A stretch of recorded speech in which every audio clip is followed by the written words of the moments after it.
और उससे से बुझाए थे खाना जो है तैयार है और कुछ मैं नहीं। बहुत शुक्रिया।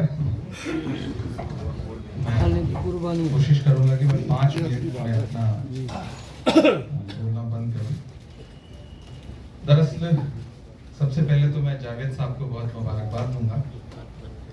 इनसे मेरी एक्सीडेंटल मुलाकात हुई थी। एक दिन ये किसी के साथ मिलने आए और जब इनसे बातचीत शुरू हुई तो मैंने भी थोड़ा सा दर्द वक्त की जो प्रॉपर्टीज लूट रही हैं उसको लेकर के इनके सामने रखा। तब तक मैं इनसे बहुत ज़्यादा मेरा इनसे कोई राब्ता नहीं था, कुछ जानता नहीं था इनके बारे में। और फिर जब इन्होंने बताना शुरू किया तो मुझे लगा कि इनका काम बहुत बड़ा है। और उसी दिन इन्होंने बताया कि हम एक इस तरह की कॉन्फ्रेंस या सेमिनार जैसा कुछ करने जा रहे हैं। तो मैंने कहा आप मुझे हुक्म दीजिएगा, मैं इंशाल्लाह ज़रूर आऊँगा।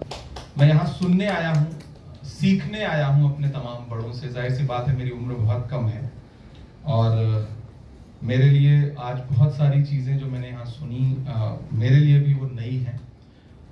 मैं पिछले 1 साल से राज्यसभा में हूँ और 2-3 चीज़ें मौजूदा सरकार की तरफ से जो प्राइवेट मेंबर बिल के जरिए बार बार आ रही हैं हमारे सामने, उससे अंदाजा लगा रहा हूँ कि हुकूमतों की मंशा क्या है। एक तो पॉपुलेशन कंट्रोल बिल हर प्राइवेट मेंबर बिल के जरिए 2-3 फ्राइडे में आ ही जाता है। यूनिफॉर्म सिविल कोड आ जाता है। और एक जो बार बार एक प्राइवेट मेंबर बिल आ रहा है वो है वक्फ रिपील एक्ट, और वो बार बार लाया जा रहा है। अमूमन ऐसा होता है कि वो डेट आती है और डेट आने के दिन जो प्राइवेट मेंबर बिल लाया है मेंबर, वो एब्सेंट हो जाता है, उस पर चर्चा नहीं होती। तो मुझे ये समझ में आ रहा है कि उसका एकमात्र मकसद जो है वो ये है कि माहौल बने। माहौल जो बनाया जाना चाहिए, प्राइवेट मेंबर बिल आता है तो मीडिया में थोड़ी बहुत चर्चा हो जाती है और डिबेट नहीं हो रही है, लेकिन बिल आ जा रहा है। डिबेट जिस दिन होगी, वो जिस दिन फाइनल कोशिश होगी, उस दिन मेरा ख्याल है डिबेट होगी। तो हमें यह समझना है कि मंशा क्या है। अब ऐसे में हमारी जिम्मेदारियां क्या हैं। भाषण की जरूरत नहीं है, कुछ प्रैक्टिकल चीजें हैं जिन पर हमें बात करने की जरूरत है।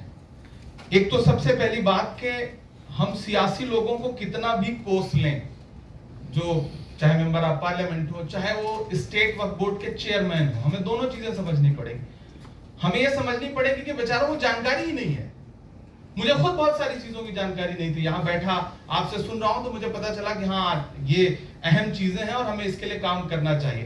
तमाम स्टेट चेयरमैन ऐसे हैं जो पॉलिटिकल पोस्टिंग, अभी अदीप भाई कह रहे थे, सच्ची बात है ये, कि वो चुनाव नहीं लड़ सके, वो कहीं कुछ एडजस्ट नहीं हो सके, तो उन्हें वक्फ बोर्ड का चेयरमैन बना दिया गया।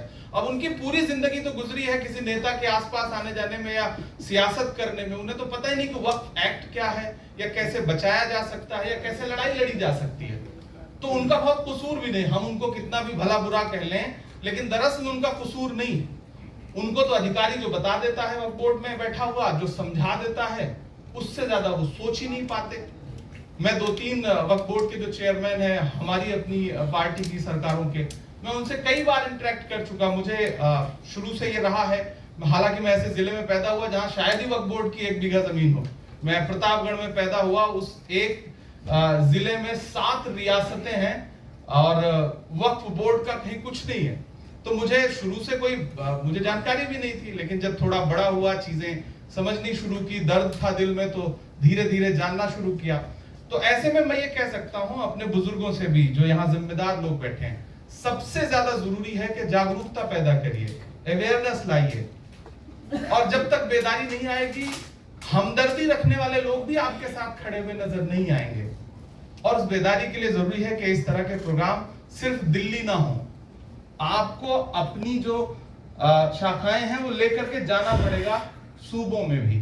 तो मैं बतौर मेंबर ऑफ पार्लियामेंट, और चूंकि मैं अपनी पार्टी का जो माइनॉरिटी विंग है उसका नेशनल चेयरमैन हूं, तो मैं आपसे एक ऑफर भी रख रहा हूं और आपसे वादा भी कर रहा हूं कि आप पूरे देश के तमाम सूबों में आप उसके हेडक्वार्टर पे इस तरह के बेदारी कॉन्फ्रेंस रखिए। मैं उसे ऑर्गेनाइज करने के लिए तैयार हूं। उसमें जो भी खर्च आएगा उसको चाहे पर्सनल लेवल पे करना हो, मैं वो करने के लिए तैयार हूं।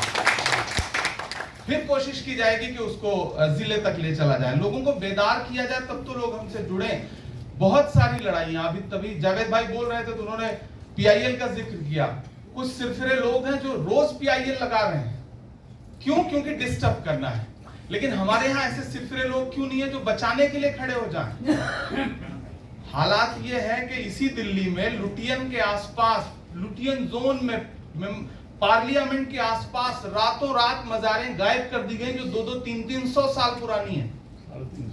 मैं अभी इस चीज को लेकर के मैंने कोशिश की कि जितने मेंबर ऑफ पार्लियामेंट है उनसे बात करूं कि कम से कम अगर एक साथ एक दिन इस मसले पे बैठो तब भी एडमिनिस्ट्रेशन को मैसेज जाए कि नहीं, लोग इसके लिए बेदार हैं। मैंने कई लोगों को, कई मेंबर ऑफ पार्लियामेंट के अलग अलग पार्टीज के, उनको बताया कि ऐसा हो रहा है तो बोले नहीं, हमें तो पता ही नहीं है।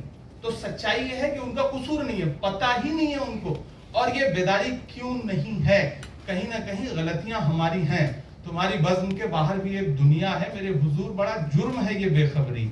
हमारे पहले की जो पीढ़ी है, ये हमारी जो मौजूदा पीढ़ी है, जिसका काम था कि इन चीजों को लोगों तक पहुंचाती, शायद हम फेल हैं इस मामले में। हमें अपनी जिम्मेदारियां कबूल करनी पड़ेंगी और हमें अपनी गलतियां भी कबूल करनी पड़ेगी।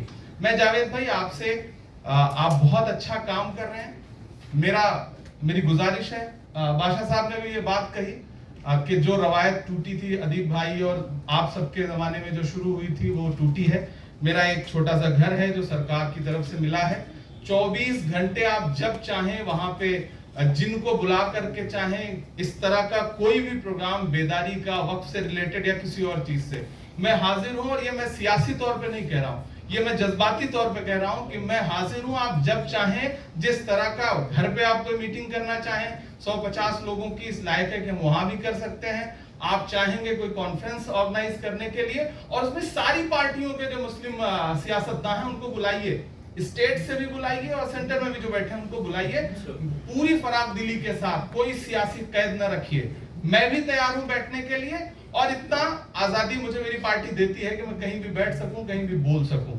दूसरी चीज, और भी जो आप समझते हैं कि हम लोगों से और क्या काम लिया जा सकता है, सियासी लोगों को जो कहीं पहुंचे हुए हैं उनको दुश्मन मत मानिए, उनको अपना मान के उनसे काम लेना सीखिए। मेरी गुजारिश है, हमें बहुत सारी चीजें नहीं पता है, लेकिन हमें जज्बा है, हम लड़ेंगे। आप हमें बताइए कि ये तुम्हें करना है, लोगों के बीच में जाइए, उनको बैठिए और उनसे कहिए कि ये करना पड़ेगा। आप देखिए कि हम आपके लिए लड़ते हैं या नहीं लड़ते हैं, क्योंकि आपकी दुआओं ने हमें कहीं पहुंचाया है, हम कहीं से ऊपर से टपक के नहीं आए। तो मेरी गुजारिश है कि आप उनसे काम लीजिए। कोई बहुत लंबा चौड़ा भाषण नहीं करना था, बहुत छोटी छोटी बातें थी।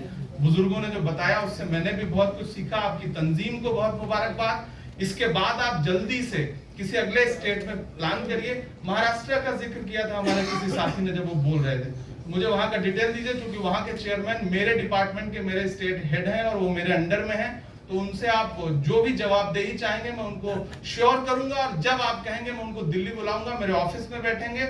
इंशाल्लाह पूरी कोशिश करूंगा कि उनकी जवाबदेही तय हो इंशाल्लाह।